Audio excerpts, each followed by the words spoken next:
Alors bonjour à tous et à toutes, bienvenue pour ce premier volume du focus de la saison de la conférence Ouest.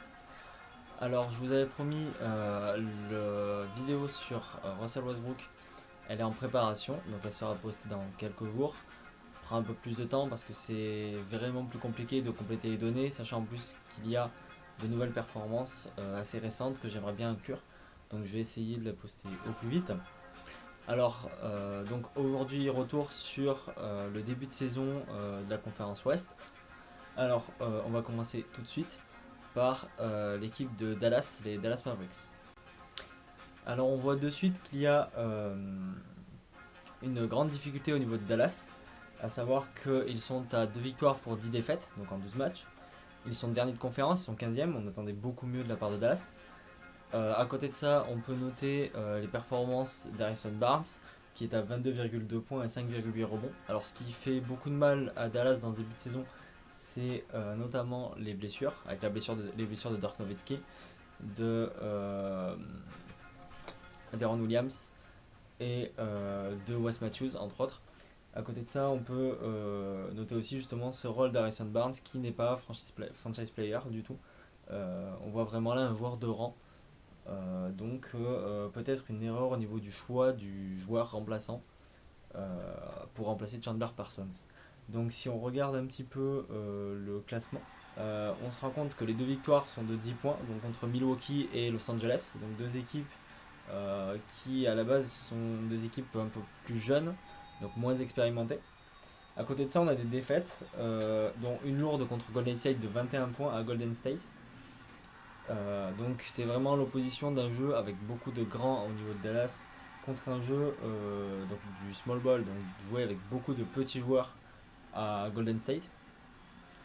Donc à côté de ça, on a quelques défaites importantes aussi, notamment à Utah, à Memphis et Onyx, donc de 16 points à chaque fois.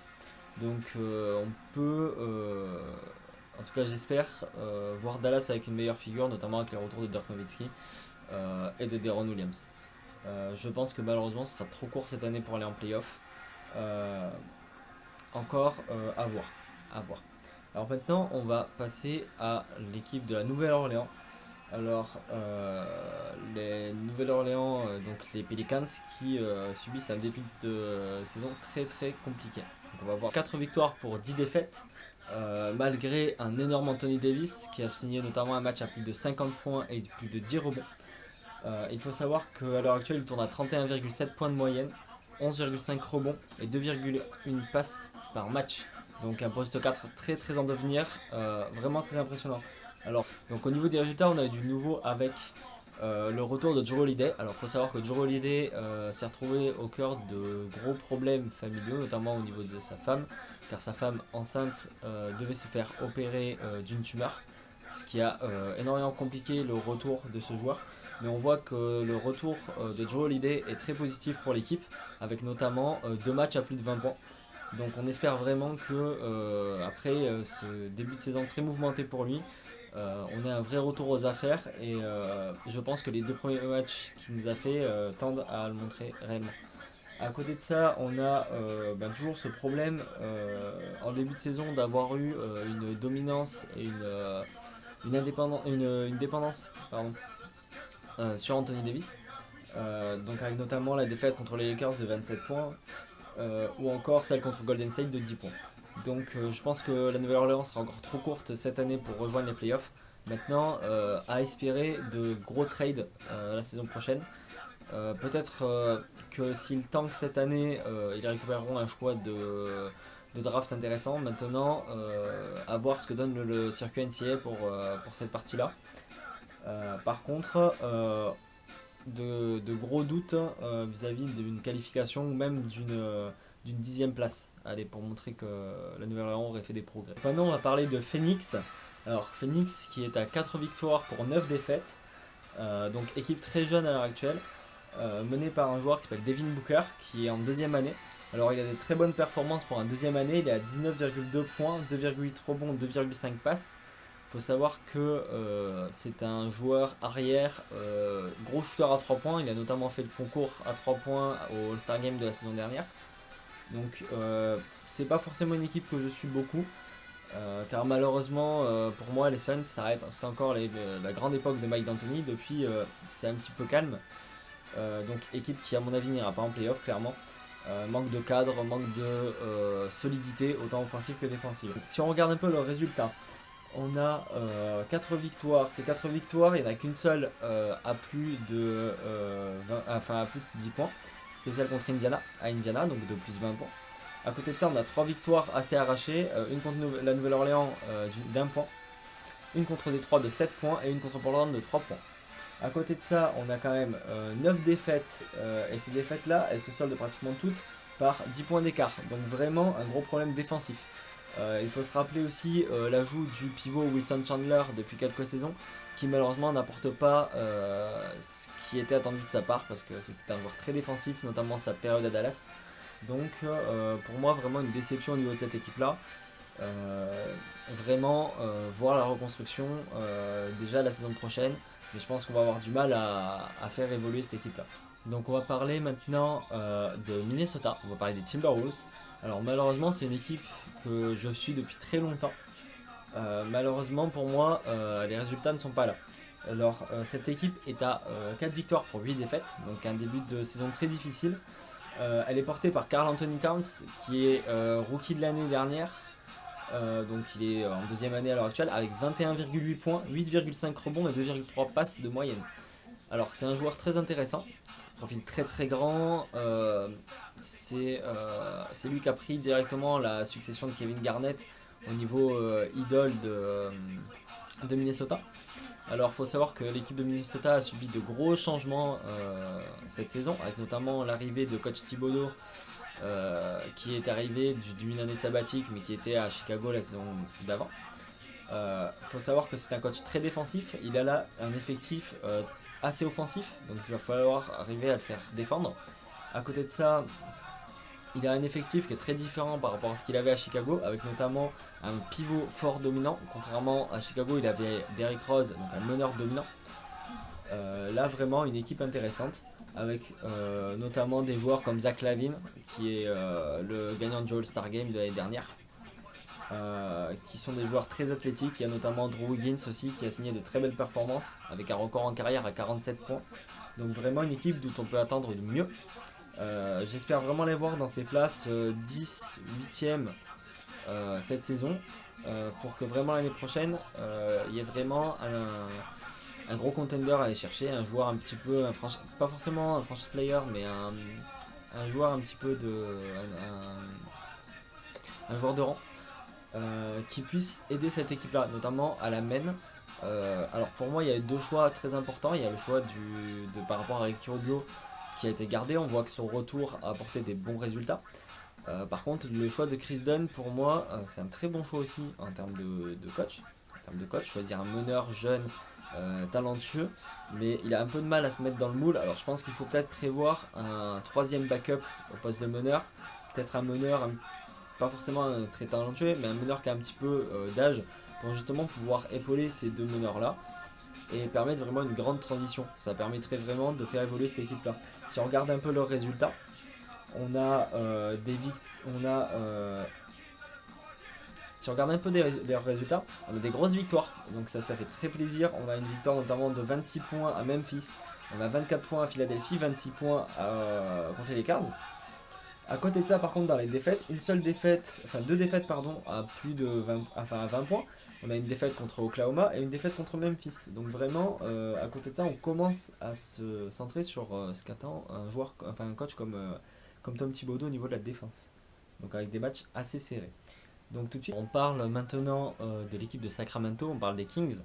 Alors les Kings sont à 5 victoires pour 8 défaites, avec notamment un énorme DeMarcus Cousins en ce début de saison. Alors DeMarcus Cousins, il a pratiquement 27 points, 10 rebonds et 3,5 passes.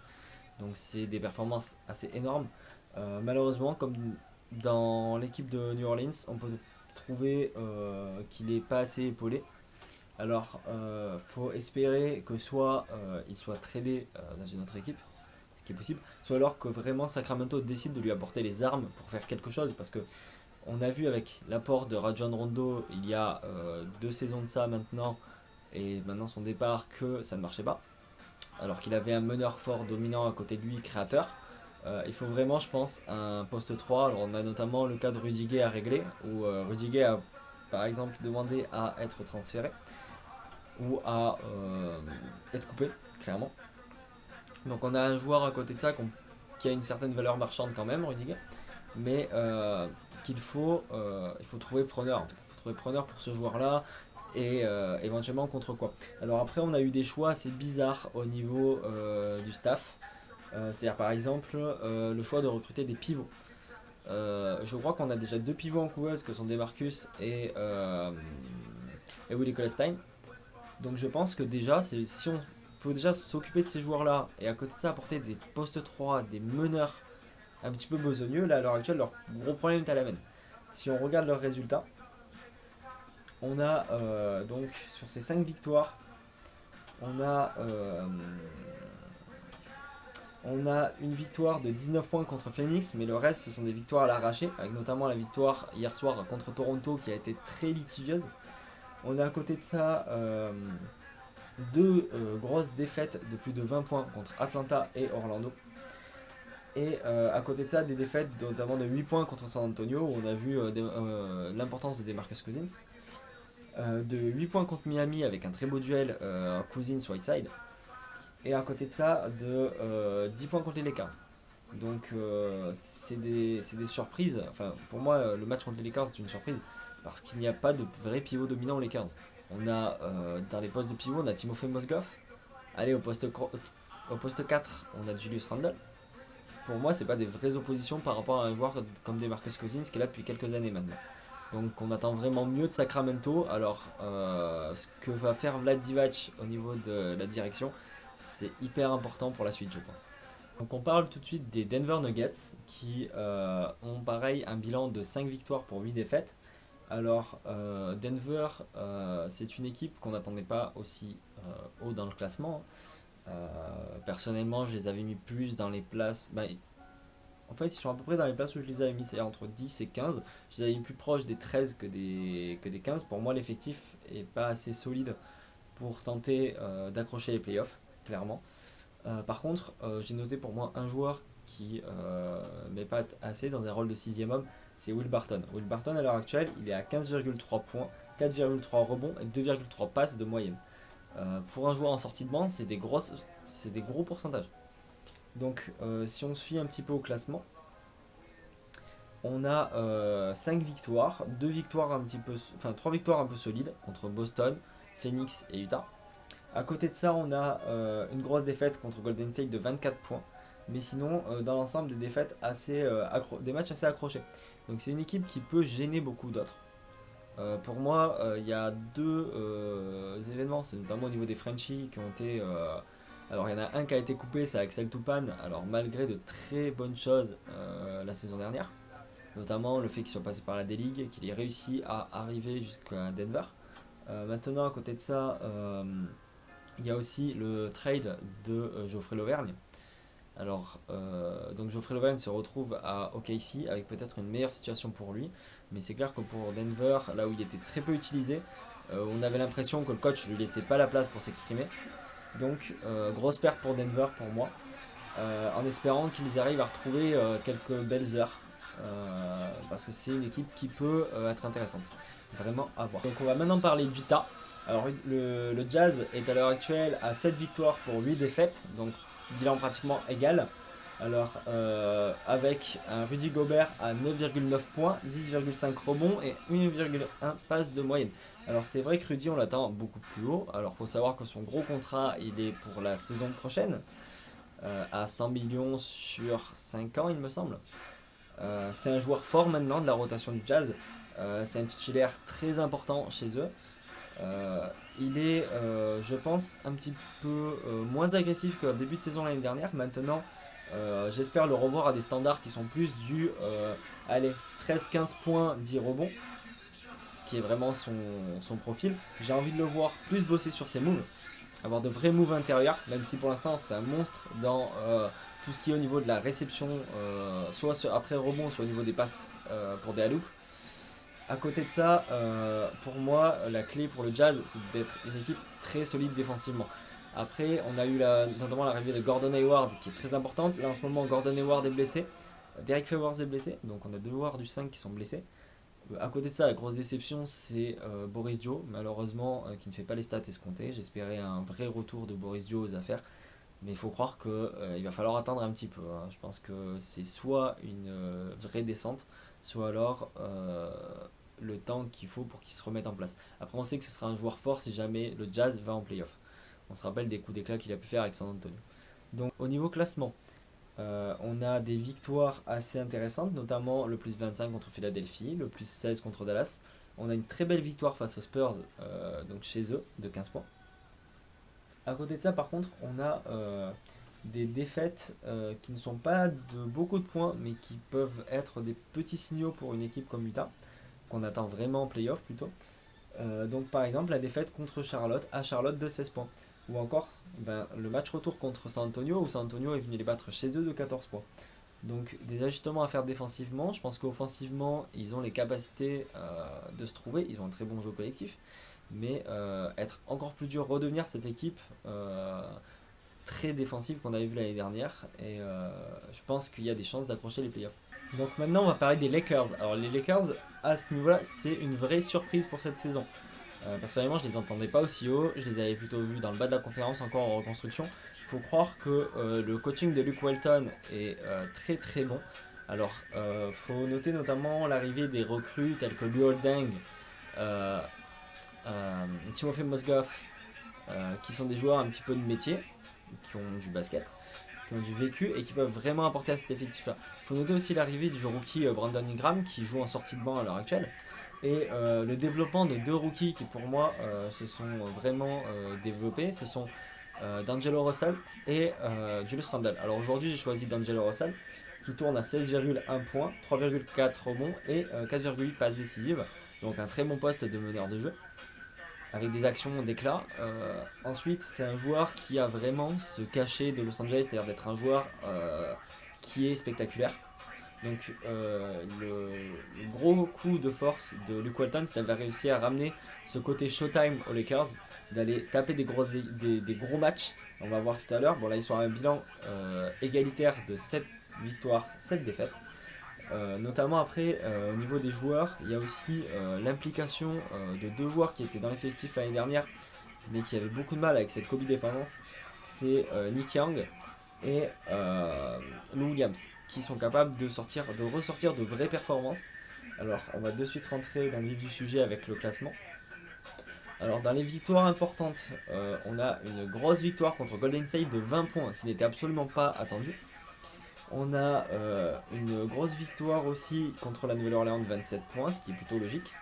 Maintenant, à côté de ça, au niveau des défaites, on a une défaite contre Oklahoma de 17 points, une défaite contre le Minnesota de 26 points. C'est assez étonnant de voir une équipe comme les Lakers, qu'on annonçait au fond du trou avec le départ de Kobe, se retrouver, si on jouait les playoffs demain, à être dans les joueurs de playoffs, dans les équipes playoffables. Maintenant, pour moi, il y a une vraie place à jouer en 8ème, peut-être même plus haut. Pourquoi pas? Franchement, pourquoi pas, vu ce qui se nous montre maintenant. Ça court, ça joue très vite, ça défend, c'est impliqué. Donc vraiment, vraiment ça fait plaisir de revoir ça. Maintenant on va parler de l'équipe de Portland, on va parler des Trail Blazers. Alors les Trail Blazers à l'heure actuelle sont à un bilan de 8 victoires pour 7 défaites. Ils sont portés par un duo de joueurs, donc meneur arrière très sympa, c'est-à-dire par Damian Lillard et par CJ McCollum. Alors j'ai noté notamment la performance de Damian Lillard qui est le franchise player de cette équipe là. Il est à 28 points, 4,8 rebonds et 4,5 passes décisives de moyenne. On sait que c'est un joueur qui peut être assez afro à 3 points, qui est très clutch, qui est capable de mettre des tirs. On se souvient notamment d'un buzzer contre OKC à 0,9 dixième de seconde, donc pour tuer le match dans le quatrième quart-temps. C'est des joueurs qui sont assez énormes. Ça manque pour moi un petit peu d'un pivot dominant. Alors on sent de suite que la surprise de la saison dernière, c'est-à-dire de les retrouver playoffables, être des vrais contenders solides, qui n'étaient absolument pas vus l'année dernière, vu qu'il y avait eu le départ de la Marcus Aldridge, qui était le joueur phare, qu'il y avait eu le départ de Nicolas Batum aussi. On avait perdu quand même des joueurs importants. Et là en fait, la surprise de la saison dernière de les avoir vus à ce niveau-là, c'est passé. Il y a certaines équipes qui se sont adaptées. On va voir de suite le classement. On a donc du côté des victoires plus 20 contre Brooklyn à Brooklyn, plus 10 contre Dallas. Après des petites victoires arrachées. Mais par contre, on voit que de suite contre les grosses équipes, on a des défaites, notamment les Clippers de 8 points, à Houston de 15 points, contre Golden State de 23 points, et contre les Clippers de 31 points encore. Donc quand même des grosses défaites. À noter contre l'Est aussi, 25 points contre Chicago. Donc je pense que Portland va être très ric-rac pour les playoffs. Il risque d'y avoir vraiment une rotation avec Portland, avec des équipes donc, comme Portland et Dallas qui risquent de sortir du top 8. Bon, pour Dallas, c'est assez dramatique de se retrouver 15ème. Mais pour Portland, être à l'accroché des playoffs, mais peut-être pas y arriver. Et peut-être des entrées d'équipes comme les Lakers ou comme le Jazz. Utah, ça fait quelques années qu'on en parle comme un contender solide pour aller en playoff. Pourquoi pas cette année? Pourquoi pas cette année? Alors maintenant, parler d'Oklahoma. Alors, Oklahoma qui était à 8 victoires pour 6 défaites. Alors, gros changement pour Oklahoma cette saison avec le départ de Kevin Durant pour Golden State. Et donc, les clés de la ville reviennent à Russell Westbrook. Russell Westbrook qui est en passe de faire une saison très impressionnante, en tout cas individuellement, avec notamment 31,7 points, 9,6 rebonds et 10,1 passes de moyenne. Donc il est en triple-double de moyenne pratiquement. Alors on en reparlera notamment dans le document sur lui, donc dans le Player on the Spot qui sort cette semaine. Joueur très impressionnant, très explosif. À côté de ça, il est très bien aidé par Steven Adams notamment. On voit le coaching de Billy Donovan porter ses fruits à ce niveau-là. Au niveau des résultats, on a 3 victoires à plus de 10 points contre Minnesota, Brooklyn et les Lakers, donc des équipes qu'on attendait beaucoup plus bas dans le classement. À côté de ça, on a des victoires à l'arraché, notamment contre les Clippers de 2 points, sachant qu'ils ont perdu de 2 points contre les Clippers aussi, donc des matchs très serrés. Avec notamment aussi une victoire contre Houston de 2 points. À côté de ça, on a des défaites très serrées. On peut néanmoins dégager 2 défaites assez lourdes, notamment à Détroit de 16 points, donc où on a vu l'impact du duo Reggie Jackson et André Drummond. Et à côté de ça, la défaite contre l'Armada de Golden State à Golden State de 26 points. Donc avec justement la vengeance de KD par rapport à ses maillots brûlés notamment. Alors on a vraiment une équipe intéressante pour la suite. Est-ce qu'elle est moins forte? Oui, dans le sens où on a plus un des meilleurs shooters, un des shooters les plus adroits dans l'équipe. Mais on a quand même Victor Oladipo qui fait son taf. On a quand même à côté de ça des joueurs qui pour moi méritent justement pour la suite, à savoir Geoffrey Lauvergne, à savoir notamment le fils de Arvidas Sabonis, donc de Domantas Sabonis, qui est rookie, qui peut être très intéressant pour cet effectif. Maintenant, vraiment à voir ce qu'ils peuvent apporter dans la suite de la saison. Mais pour moi, c'est une équipe qui est en playoff et qui peut être très solide. On passe maintenant aux Houston Rockets qui sont à 8 victoires pour 5 défaites avec un énorme James Harden, 28,5 points, 8,2 rebonds, 12,8 passes. Alors, il faut savoir que cette équipe-là a connu un changement de coach très important avec maintenant l'arrivée de Mike D'Antoni. Alors Mike D'Antoni, il est très connu pour son coaching très rapide. On se souvient notamment de l'époque de Steve Nash à Phoenix ou des fameuses 7 seconds or less. Donc l'idée c'était de jouer très vite. Donc dans ce basket là, James Harden en tant que meneur c'est imparable. Donc à l'heure actuelle, alors que c'est sa première saison en tant que meneur, il est à 12,8 passes. Donc c'est le meilleur meneur à l'heure actuelle.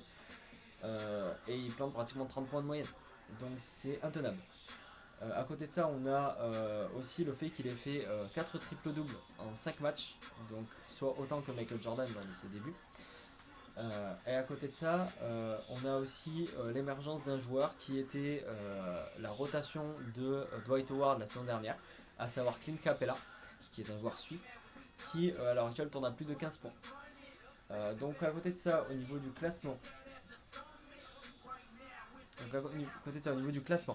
on a des victoires importantes, notamment la victoire à San Antonio de 2 points. Donc là on va parler plutôt au niveau du classement, hein. Cette victoire-là, elle est très importante pour Houston, puisque ça prouve qu'ils sont capables d'aller prendre des matchs chez eux. Donc c'est important pour la période notamment des playoffs, où on espère une plus grosse défense, et notamment de San Antonio. On a un match de plus 9 contre Utah, une grosse défense aussi.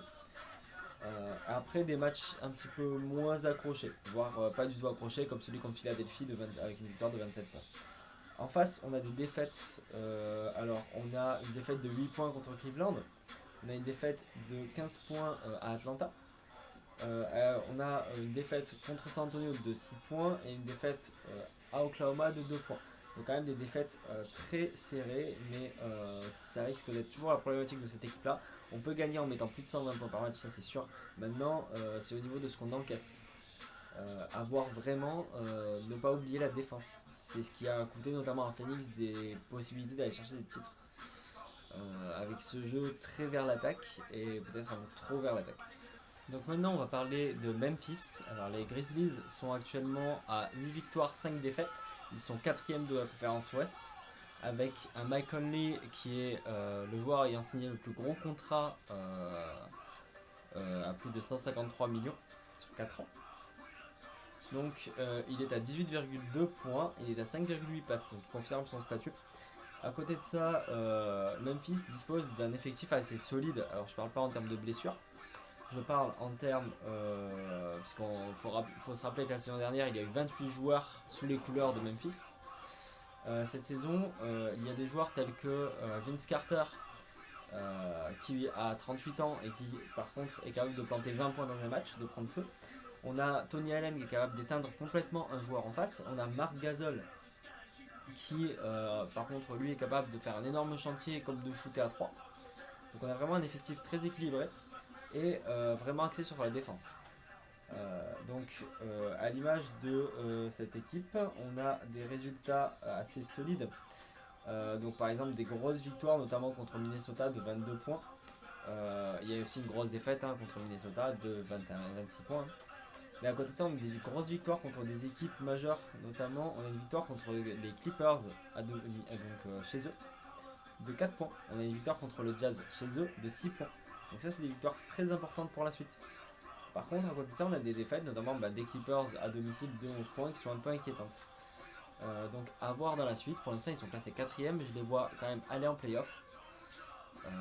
Pour moi ils sont déjà bien sur leur lancée. Il faut vraiment éviter les blessures qui est je pense le gros risque de cette équipe là. Malheureusement on n'a pas eu encore l'occasion de les voir à leur vrai potentiel. J'aimerais bien que pour une fois on ait un peu des playoffs avec une équipe comme Memphis à très bon niveau. Donc tout de suite on passe à l'équipe suivante. Alors là on attaque le podium. Alors le podium, vous allez voir qu'on a 3 équipes très attendues à ce niveau là. C'est l'ordre qui risque d'un petit peu vous choquer. Donc on part de suite, on commence avec les Spurs. On va parler de San Antonio, on va parler des Spurs. Alors les Spurs sont 3ème de conférence avec 10 victoires pour 3 défaites. Alors il faut savoir que cette équipe a connu des changements avec le départ de sa star légendaire Tim Duncan. Pour rappel, Tim Duncan c'est 5 titres de champion NBA. C'est tout simplement l'évolution du poste 4, c'est le meilleur poste 4 de l'histoire.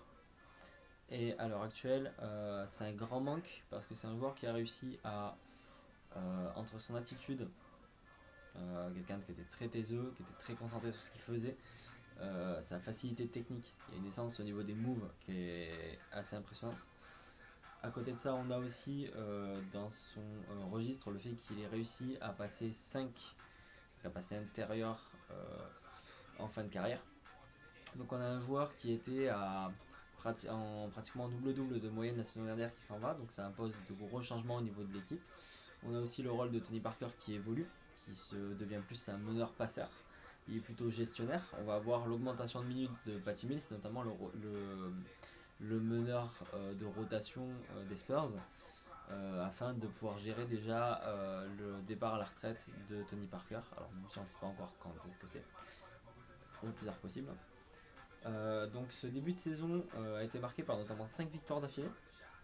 Alors ces victoires d'affilée, La première victoire, elle a fait beaucoup de bruit, c'est une victoire contre Golden State de 29 points, donc à Golden State, donc euh,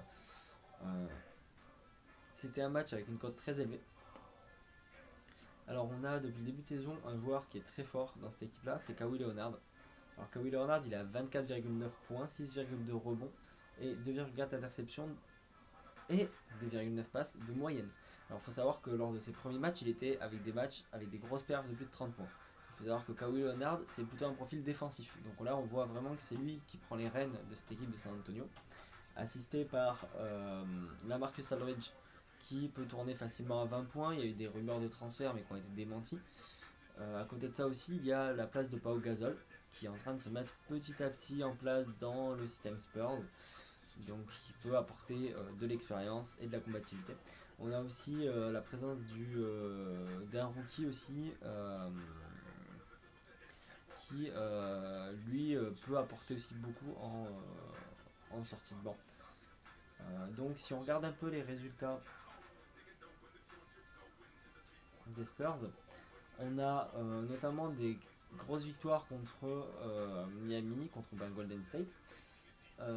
Contre Utah aussi de 14 points. Après, à côté de ça, il n'y a que 3 défaites. Donc, ces 3 défaites, ce sont contre Houston, Los Angeles Clippers et Utah.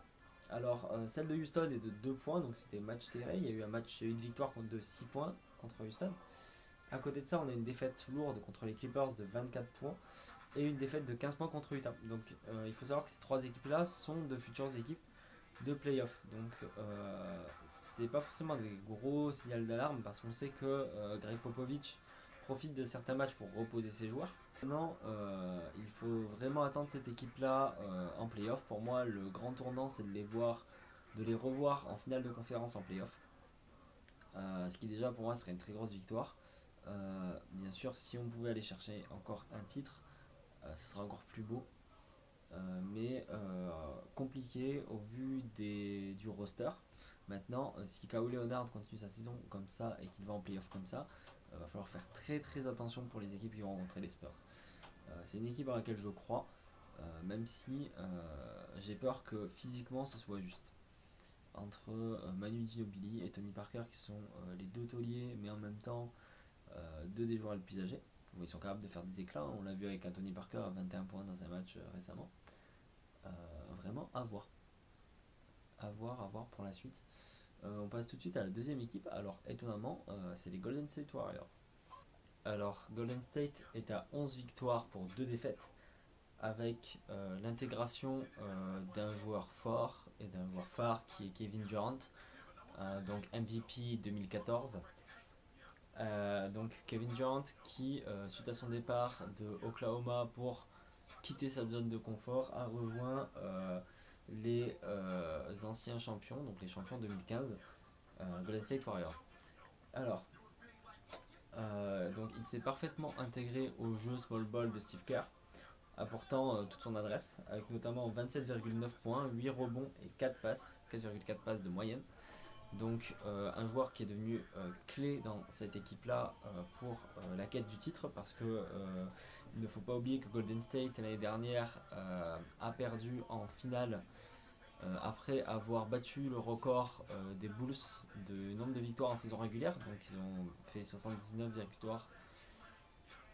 Ils ont fait 73 victoires pour 9 défaites. Donc malheureusement ce record-là a été balayé par la victoire de Cleveland en finale avec une remontée de 3 victoires à 1. Donc on attend tous une réaction de Golden State. Alors cette réaction elle vient déjà de la réussite de récupérer un joueur comme Kevin Durant qui était le free agent le plus recherché. Il faut savoir aussi à côté que les Cavs ne sont pas en reste et même s'il y a eu peu de changements dans l'effectif des Cavs, il est sûr que LeBron va chercher à apporter un back-to-back à sa ville natale. Donc vraiment à surveiller. Donc parmi ces matchs, on peut noter donc les victoires contre des contenders importants de l'Est comme de l'Ouest. Alors par exemple le cas de Toronto avec une victoire de plus 6 Et après, une victoire écrasante notamment contre Oklahoma de 26 points, contre Portland de 23 points. À côté de ça, on a 2 défaites de 20 points. Donc 20 points contre les Lakers, 29 points contre San Antonio. Donc équipe sérieuse, mais match important en post-saison.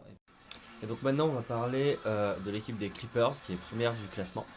Donc alors cette équipe, c'est une équipe qu'on n'attendait pas aussi haut. Alors faut savoir qu'elle est structurée autour de 3 joueurs, à savoir Chris Paul, Blake Griffin et DeAndre Jordan. Donc c'est une équipe qui n'a pas subi d'énormes changements. Alors on note notamment le bon travail de Luc Mbamute au poste 3 dans l'intégration. On a aussi des joueurs de rotation qui sont intéressants, notamment Austin Rivers. Donc je pense que cette équipe reste un solide contender pour l'Ouest. À l'heure actuelle, ils sont à 11 victoires pour 2 défaites, avec un Chris Paul à 17,9 points, 5,4 rebonds et 8,9 passes. Ils réalisent leur meilleur début de saison de leur histoire. Donc si on regarde un peu au niveau du classement, on a des victoires face à Chicago, face à Détroit, face à Portland, qui sont significatives, notamment la victoire de Poussette à Chicago. 2 gros blowouts, donc avec un écart de plus de 15 points. Donc contre Portland, plus 31, contre Détroit, plus 32. Et après des victoires donc à part 3, c'est simple, à part 3 victoires qui sont en dessous des 10 points d'écart. Tout le reste, les 8 autres victoires sont à plus 10 minimum. Ensuite, on a 2 défaites, une contre Memphis de 4 points et une contre Oklahoma de 2 points. Donc des défaites qui sont vraiment limites. Donc on a vraiment une équipe qui est prête pour la suite de la saison. Alors faut espérer que ça reste sans les blessures. Faut se rappeler que Blake Griffin avait été blessé la saison dernière, que Chris Paul s'était fracturé la main en playoff et ça avait compromis les espoirs de cette équipe là. Donc vraiment à voir ce qu'ils peuvent faire sur le long terme. Je pense que s'il y a peut-être une année pour les Clippers, c'est peut-être cette année.